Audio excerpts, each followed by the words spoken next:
বিদ্যা না উঠলে এই ছেলেটা ম্যাট্রিক পাস করার পরে, ইন্টার পাস করার পরে যেমনই বিশ্ববিদ্যালয়ে ভর্তি হলো, কলেজে ভর্তি হলো, তখনই ও বুঝে নিল যে আমাকে আন্দোলন করতে হবে।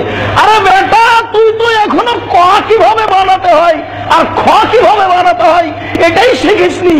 তুই কলেজ বিশ্ববিদ্যালয়ে এসে তুই আন্দোলন করতে হবে, তোকে এটা কি করে বুঝলি?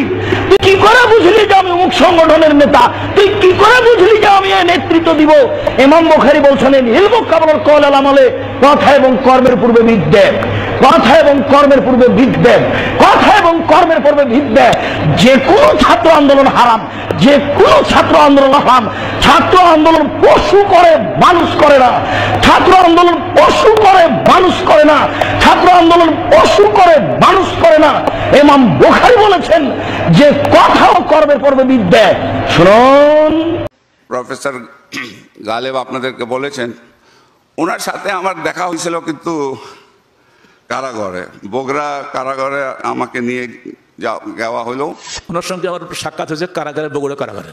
যে কারাগারে যাওয়াটা হচ্ছে আমাদের রহমত হয়েছে না, রহমত নাহলে ওনাকে পেতাম নাকি?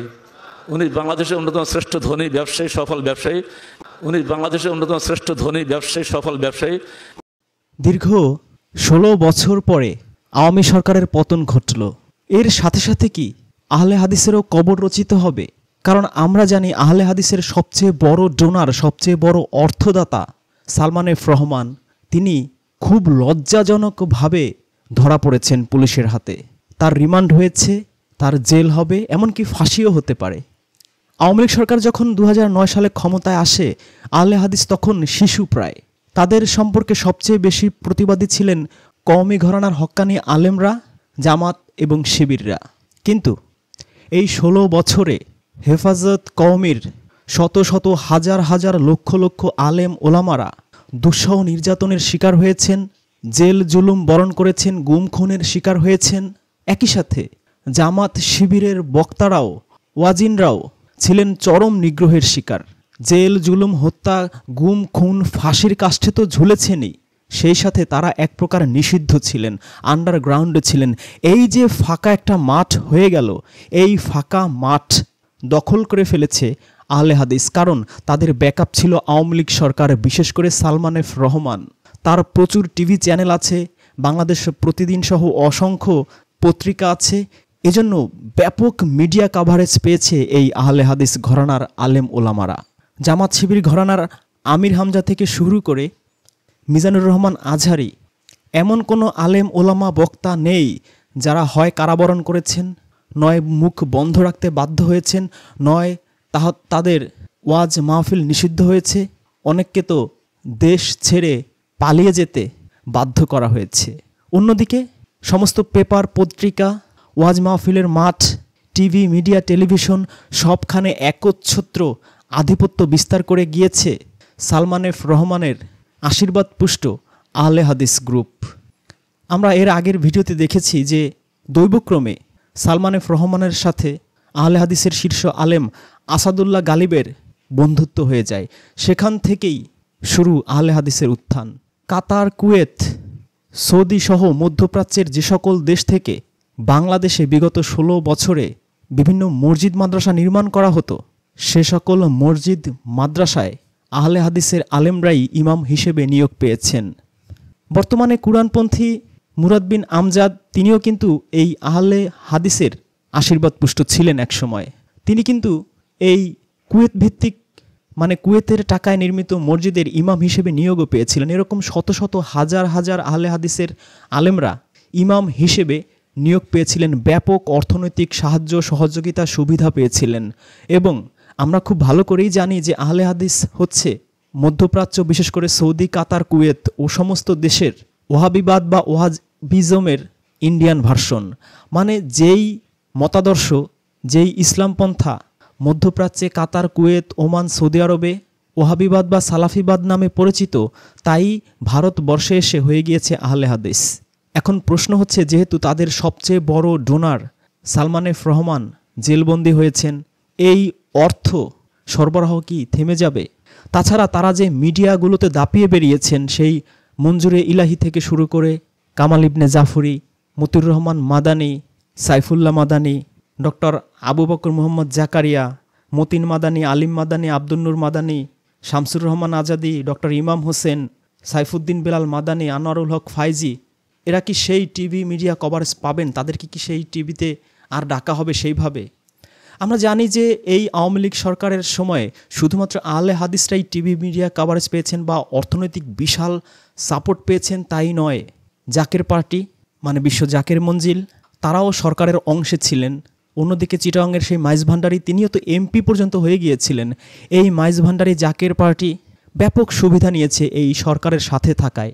চরমোনাইও ছিল সেই সুবিধা ভোগকারীদের অন্যতম একটি দল। কিন্তু গত বছর সিটি কর্পোরেশন নির্বাচনে যখন বরিশালে চরমোনাই পীরের ছোট ভাই মুফতি ফয়জুল করিম সিটি মেয়র হতে পারেননি, বরং তাকে মারধর করা হয়েছে, সেখান থেকে চরমোনাইয়ের সাথে সরকারের একটু তিক্ত সম্পর্ক সৃষ্টি হয়েছে। এছাড়া বাকি পুরোটা সময় তারা ছিলেন আওয়ামী লীগের আশীর্বাদ পুষ্ট। আমাদের অ্যানালাইসিস বলে, যেহেতু আওয়ামী লীগ সরকারের কবর রচিত হয়েছে, সালমান এফ রহমান কারাবন্দী হয়েছেন, ফাঁসির মুখোমুখি হবেন, শেয়ার বাজারের লক্ষ লক্ষ মানুষকে তিনি পথের ভিখারি বানিয়েছেন, বহু মানুষ আত্মহত্যা করেছে, প্রায় 2,00,000 কোটি টাকা তিনি শেয়ার মার্কেট থেকে লুটপাট করেছেন, প্রায় 50,000 কোটি টাকা তিনি ব্যাংকগুলো থেকে ডাকাতি করেছেন। এছাড়া নামে বেনামে শত শত হাজার হাজার লক্ষ কোটি টাকা তিনি লুটপাট করেছেন, বিদেশে পাচার করেছেন।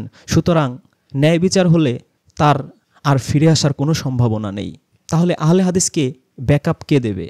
কারণ সালমান এফ রহমান শুধু যেন তেন একজন উপদেষ্টা ছিলেন না, মন্ত্রী পদমর্যাদায়। তিনি শেখ হাসিনার বলতে গেলে ডান হাত ছিলেন, তার উপর শেখ হাসিনাও কথা বলতো না। আমাদের অ্যানালাইসিস বলে যে আহলে হাদিস আর ঘুরে দাঁড়াতে পারবে না। কারণ মানুষের সাইকোলজি এমন যে মানুষ যেই জিনিস দীর্ঘদিন ধরে শুনতে থাকে সেই জিনিসের প্রতি আকৃষ্ট হয়ে যায়। একটা সময় বিশেষ করে আহলে হাদিসের উত্থানের আগে মানুষ সাধারণত জামাত ঘরানার আলেমদের ওয়াজ মাহফিলি শুনত। এ কারণে গ্রাম বাংলায় দেখবেন যে দেলার হোসেন সাঈদীর ব্যাপক জনপ্রিয়তা শুধু জামাত ইসলামের মধ্যেই না, বিএনপি আওয়ামী লীগের মধ্যেও হাজার হাজার লক্ষ লক্ষ ভক্ত আছে তার। সুতরাং তিনি কৌশলে তার ওয়াজ মাহফিলের মাধ্যমে মানুষের ব্রেনে ঢুকতে পেরেছিলেন, হৃদয়ে ঢুকতে পেরেছিলেন, জনপ্রিয়তা অর্জন করতে পেরেছিলেন। এখন যেহেতু আওয়ামী লীগ সরকার পড়ে গিয়েছে, সুতরাং এই যে 16 বছর বিশাল একটা ফাঁকা মাঠ ছিল, যেই ফাঁকা মাঠে আহলে হাদিস ঘরানার আলেমরা দাপিয়ে বেরিয়েছেন, সেই ওয়াজ মাহফিলগুলোতে এখন এই হেফাজত ইসলাম ঘরানার কওমি ঘরানার আলেমরা স্থান করে নেবেন দাপটের সাথে, এবং তাদের চেয়ে বেশি দাপটের সাথে স্থান করে নেবেন এই জামাত শিবির ঘরানার আলেম ওলামারা। কেননা এই 16 বছর বাংলাদেশের 99% মসজিদের সভাপতি সাধারণ সম্পাদক হতো আওয়ামী লীগের নেতাফেতারা। এখন যেহেতু আওয়ামী লীগ পড়ে গিয়েছে, এই মসজিদগুলো আবার দখল হয়ে যাবে জামাত শিবির ঘরানার আলেম ওলামাদের মাধ্যমে। সুতরাং তারা যখন তাদের মসজিদ মাদ্রাসাগুলোতে ওয়াজ মাহফিলের জন্য কোনো আলেম ডাকবেন, ঠিকই তারা আহলে হাদিস আলেমদের বাদ দিয়ে জামাত শিবির ঘরানার আলেম ওলামাদেরকেই নিয়ে আসবেন। সুতরাং ওয়াজ মাহফিলের মাঠে আগের মতো দাপিয়ে বেড়ানো আর আহলে হাদিসের পক্ষে সম্ভব হবে না। একই ঘটনা ঘটবে টিভি পত্রিকা মিডিয়াগুলোতে, সেখানেও জামাত শিবির ঘরানার আলেম ওলামারাই আবার দাপিয়ে বেড়াবেন। বিভিন্ন প্রশ্নোত্তরমূলক অনুষ্ঠানগুলোতে, বিভিন্ন ইসলামী অনুষ্ঠানগুলোতে আলেম ওলামা হিসেবে তাদেরকেই ডাকা হবে যারা জামাত শিবির ঘরানার। সুতরাং তারা মানুষের কাছাকাছি আসার আবার সুযোগ পাবেন, তারা তাদের মতাদর্শ আবার সুন্দরভাবে প্রচার করতে পারবেন। আর যেটা বললাম, এই ভারতবর্ষের মুসলিমরা বেশিরভাগই সহজ সরল এবং কুরআন বিমুখ। মধ্যপ্রাচ্যের যত মুসলিম আছে আরবি ভাষী, তাদের চেয়ে অনেক বেশি মুসলিম রয়েছে অনারব দেশগুলোতে, বিশেষ করে ইন্দোনেশিয়া, বাংলাদেশ, ভারত, পাকিস্তানেই মুসলিম রয়েছে 80 থেকে 90 কোটি। সারা পৃথিবীর মুসলিমদের প্রায় অর্ধেকই হচ্ছে এই 4টা দেশে। যেহেতু এদের ভাষা আরবি নয়, তাই এরা কোরআন পড়লেও বুঝে না। এই হুজুররা যা বলে তাই বোঝে এবং হুজুরদের প্রতি তাদের অগাধ বিশ্বাস, অগাধ আস্থা। বুঝে বুঝে কোরআন পড়ার সংখ্যা খুবই কম, খুবই কম। হুজুরদের বলতে গেলে এক প্রকার অন্ধ ভক্ত তারা। এই 16 বছর আহলে হাদিসের আলেম ওলামারা যেইভাবে তাদের বুঝিয়েছেন যুক্তি দিয়ে, তাদের কাছে সেটাই সঠিক মনে হয়েছে। যখন আবার জামাত ইসলাম ঘরানার আলেম ওলামারা ওয়াজ মাহফিল শুরু করবেন, তখন ঠিকই আবার এই সহজ সরল অনারব মুসলিমরা জামাত শিবিরের ভক্ত হয়ে যাবে, তাদের মতাদর্শ আহলে হাদিসের মতাদর্শ যেইভাবে গিলেছে সেইভাবে গিলতে থাকবে। এটাই এই অঞ্চলের মানুষের সাইকোলজি, ধরন, মেন্টাল গ্রোথ। সুতরাং একথা নিশ্চিতভাবে বলা যায় যে জামাত শিবিরের উত্থানের সাথে সাথে আহলে হাদিসের কবর রচিত হলো। তারা বড়জোর ফেসবুক বা ইউটিউবে তাদের মতাদর্শ বা ওয়াজ মাহফিল প্রচার করতে পারবেন, সেখানেও কথা আছে। যেহেতু টিভি মিডিয়া কন্ট্রোল তাদের হাতেই প্রায় চলে যাবে, বা তাদের মতাদর্শের মানুষের সাথেই চলে যাবে, বা তাদের প্রতি সিম্প্যাথি আছে এরকম মানুষদের হাতেই চলে যাবে, সেক্ষেত্রে আহলে হাদিস ঘরানার আলেম যারা আছে, মঞ্জুরে ইলাহি, আবু বকর জাকারিয়া, আব্দুর রাজ্জাক ইউসুফ, আবদুল্লাহ বিন আব্দুর রাজ্জাক, মুজাফির বিন মহসিন, সাইফুল্লাহ মাদানী, এদের ফেসবুক বা ইউটিউব চ্যানেল বন্ধ করে দিতে পারে, ব্লক করে দিতে পারে। সুতরাং সব দিক থেকে তারা বড় ধরনের ধরা খাবে। আর বহু আলেম ওলামারাই আছে, তারা মুখে না বললেও অর্থের প্রতি লোভ কার নেই। যখন দেখবে যে আগের মতো মসজিদগুলোতে আর চাকরি পাওয়া যাচ্ছে না, যেমনটা চাকরি পাওয়া যেত সালমান এফ রহমানের আমলে, সালমান এফ রহমানের ফার্মের মাধ্যমে বিদেশি মধ্যপ্রাচ্যের দেশগুলো থেকে যে সমস্ত মসজিদগুলো নির্মাণ করা হতো, সে সমস্ত মসজিদগুলোতে আহলে হাদিস ঘরানার আলেমদের চাকরি দেওয়া হতো, এখন তো আর দেয়া হবে না। সুতরাং চাকরি বাকরি লোভে হলেও তারা এই জামাত শিবিরের সাথে সম্পৃক্ত হয়ে যাবে। অর্থনৈতিক একটা বিরাট ভাটা পড়ে যাবে। বিশাল বিশাল সম্মেলন যেমন জাকের পার্টি করতো, সরাসরি টিভি মিডিয়া প্রচার হতো, লাইভ টেলিকাস্ট হতো, মাইজ ভান্ডারি করতো, সরাসরি টিভিতে লাইভ টেলিকাস্ট হতো, পত্রপত্রিকায় ফিচার হতো, সেই জিনিসগুলো বন্ধ হয়ে যাবে। বাংলা একটা কথা আছে, চোখের আড়াল হলেই মনের আড়াল। সুতরাং চোখের আড়াল হতে হতে একসময় তারা আড়াল হয়ে যাবে, তাদের মতাদর্শ সেইভাবে আর প্রচার করতে পারবে না। মানুষ গিলবে জামাত শিবিরের মতাদর্শ, আস্তে আস্তে তাদের জনপ্রিয়তা বাড়বে। আর মানুষের আরেকটা সাইকোলজি আছে যে মানুষ সবসময় মুসলিমের প্রতি একটু সিম্প্যাথেটিক থাকে। যেহেতু জামাত শিবির বা হেফাজতের হক্কানি আলেমদের প্রতি এই 16 বছর ব্যাপক নির্যাতন হয়েছে, অত্যাচার হয়েছে, জুলুম হয়েছে, তাদের জেলবন্দি করা হয়েছে, কারাবন্দি করা হয়েছে, শত শত হাজার হাজার মামলা দেওয়া হয়েছে, ফাঁসি দেওয়া হয়েছে। সুতরাং তাদের প্রতি মানুষের সিম্প্যাথি আসবেই, দরদ আসবেই, এটা ঠেকানোর কোনো উপায় নেই। তার চেয়ে বড় কথা, এই আহলে হাদিস সবসময় সরকারের পারপাস সাফ করতে চেয়েছে, গণমানুষের কথা কখনো বলেনি। যেটা ফিলিস্তিন ইসরায়েল যুদ্ধে আরও পরিষ্কার হয়েছে, তাদের মুখোশ উন্মোচন হয়ে গিয়েছে। যেখানে সারা পৃথিবীর লক্ষ লক্ষ কোটি কোটি খ্রিস্টানরা, বৌদ্ধরা পর্যন্ত মজলুম ফিলিস্তিনের পক্ষে দাঁড়িয়েছিল, সেখানে আহলে হাদিস ঘরানার আলেমরা নির্লজ্জের মতো ফিলিস্তিনিদের বিপক্ষে দাঁড়িয়েছে। আবু তোহা আদনান তো একেবারে বলেই ফেলেছে যে এই আহলে হাদিসের মানহাজ যা, মতাদর্শ যা, তার উপরে আমি থুতু নিক্ষেপ করি। মানে এতটা ঘৃণা, এতটা কষ্ট তিনি পেয়েছিলেন কোটা আন্দোলনে। যেহেতু সালমান এফ রহমান বা আওয়ামী লীগ ছিল এই কোটা আন্দোলনকারীদের বিপক্ষে, সেহেতু আহলে হাদিস ঘরানার আলেমরা এই কোটা আন্দোলনকারীদের কটাক্ষ করেছে, হারাম বলেছে এই আন্দোলনকে। বিজ্ঞান না উঠলে এই ছেলেটা ম্যাট্রিক পাস করার পরে, ইন্টার পাস করার পরে যেমনই বিশ্ববিদ্যালয়ে ভর্তি হলো, কলেজে ভর্তি হলো, তখনই ও বুঝে নিল যে আমাকে আন্দোলন করতে হবে। আরে বেটা, তুই তো এখনো ক কিভাবে বানাতে হয় আর খ কিভাবে বানাতে হয় এটাই শিখিসনি। তুই কলেজ বিশ্ববিদ্যালয়ে এসে তুই আন্দোলন করতে হবে, তোকে এটা কি করে বুঝলি? তুই কি করে বুঝলি যে আমি অমুক সংগঠনের নেতা? তুই কি করে বুঝলি যে আমি নেতৃত্ব দিব? ইমাম বুখারী বলছেন, ইলমু কাবলাল কওল আল আমালে, কথা এবং কর্মের পূর্বে বিদ্বেষ, কথা এবং কর্মের পূর্বে বিদ্বেষ, কথা এবং কর্মের পূর্বে বিদ্বেষ। যে কোনো ছাত্র আন্দোলন হারাম, যে কোনো ছাত্র আন্দোলন হারাম। ছাত্র আন্দোলন পশু করে, মানুষ করে না। ছাত্র আন্দোলন পশু করে, মানুষ করে না।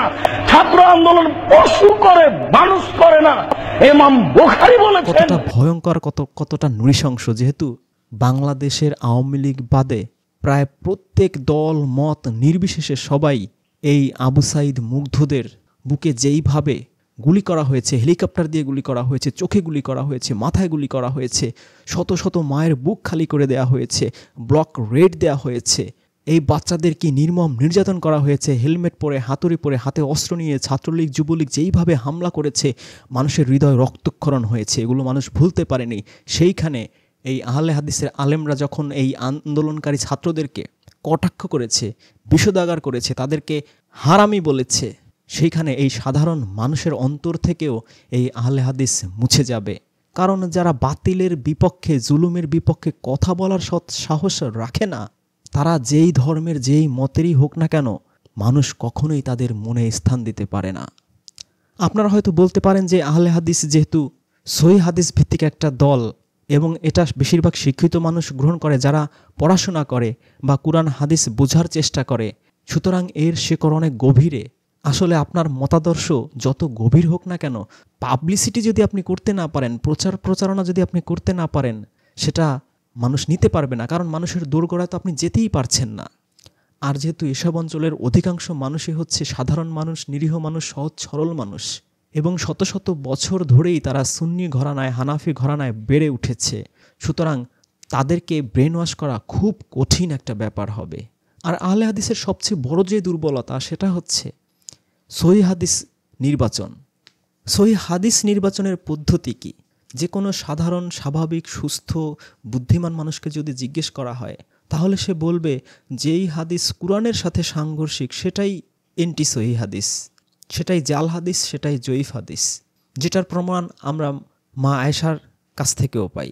তার জীবদ্দশায় যখন এক সাহাবী মৃত্যুবরণ করেছেন, অন্য সাহাবী এসে বলেছেন তার পরিবারকে, যারা কান্নাকাটি করছিল স্বজন হারানোর ব্যথায়, যে তোমরা কান্নাকাটি করো না, তোমরা কি জানো না আল্লাহর রাসূল বলেছেন, হাদিসে আছে যে পরিবার পরিজন আত্মীয় স্বজন কান্নাকাটি করলে মুর্দা কষ্ট পায়, মুর্দার আত্মা ব্যথা পায়।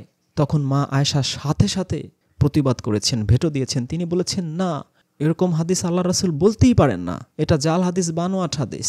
কেন বলতে পারেন না? কারণ কুরআনে আছে যে একজনের পাপের বোঝা আরেকজন বহন করবে না, সুতরাং এই হাদিস কুরআনের সাথে সাংঘর্ষিক।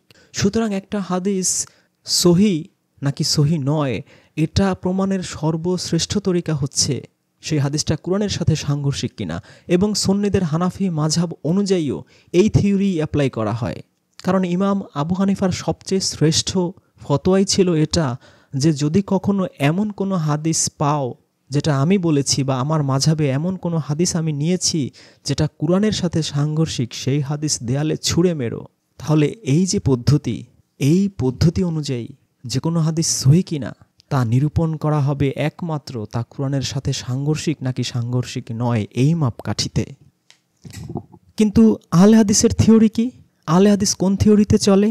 তাদের থিওরি হচ্ছে আলবানি কর্তৃক উদ্ভাবিত থিওরি। সেটা কি? করিমউদ্দিন বলেছে, আমি এই হাদিসটা শুনেছি আমার বাবা রহিমউদ্দিনের কাছে, আমার বাবা রহিমউদ্দিন শুনেছে তার খালু রইসউদ্দিনের কাছ থেকে, সেই রইসউদ্দিন শুনেছে তার জ্যাঠা কফিলউদ্দিনের কাছ থেকে, সেই কফিলউদ্দিন শুনেছে তার নানা হামিদউদ্দিনের কাছ থেকে, তার নানা শুনেছে তাবে তাবেইন ফজলুদ্দিনের কাছ থেকে, ফজলুদ্দিন শুনেছে তার মামা মানিকউদ্দিনের কাছ থেকে, তার মামা মানিকউদ্দিন শুনেছে সাহাবী আবু হুরায়রার কাছ থেকে, আবু হুরায়রা শুনেছে আল্লাহ রাসূলের কাছ থেকে। তাহলে প্রথম যে রাবি, সেই রাবি যদি এই 10টা রাবির নাম বলতে পারে, তাহলে সেটা সহিহ হাদিস। আর যদি তিনি কোনো হাদিসের ক্ষেত্রে একটা নাম ভুলে যায়, যে তার খালু যে বলেছিল তার জ্যাঠা রইসউদ্দিনের কাছ থেকে, এই রইসউদ্দিন নামটা তিনি ভুলে গিয়েছেন, তাহলে এই হাদিস আর সহিহ হবে না।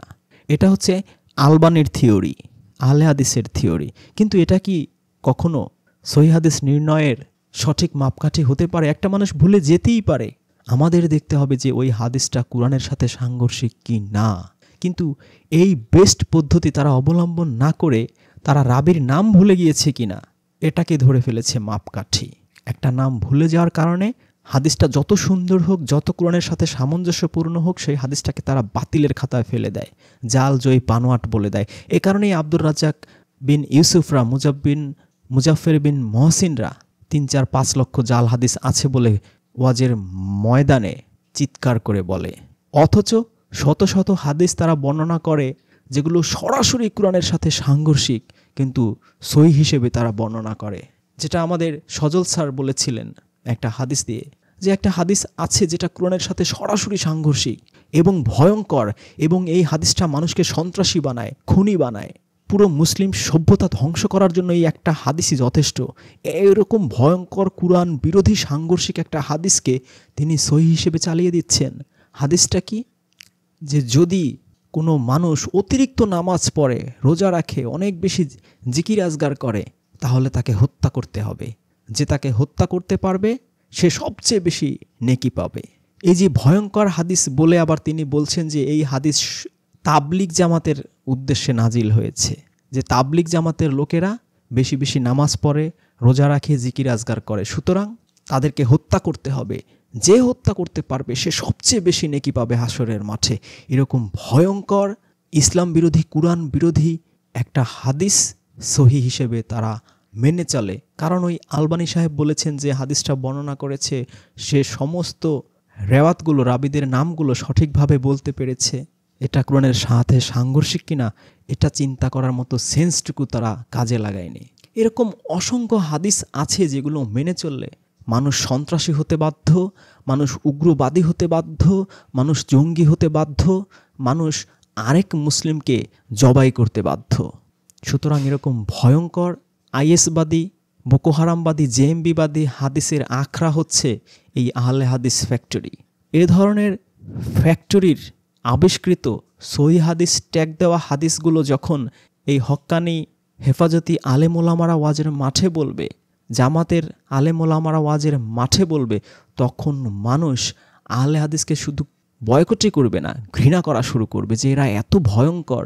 এই নামাজের রোজার হাই যে এই হাদিসটা বললাম, এই হাদিস যখন বলবে মানুষের মাথা খারাপ হয়ে যাবে। আর যে সমস্ত সহি হাদিসের ট্যাগ তারা দেয় বুখারী মুসলিম থেকে, হাদিস কি শুধু বুখারী মুসলিম তিরমিজির এই ৮-১০ হাজার লক্ষ লক্ষ হাদিস আছে, তারা এই বুখারী মুসলিম তিরমিজির হাদিস বাদে অন্য কোনো হাদিস শুনতেও চায় না, মানা তো অনেক দূরের কথা।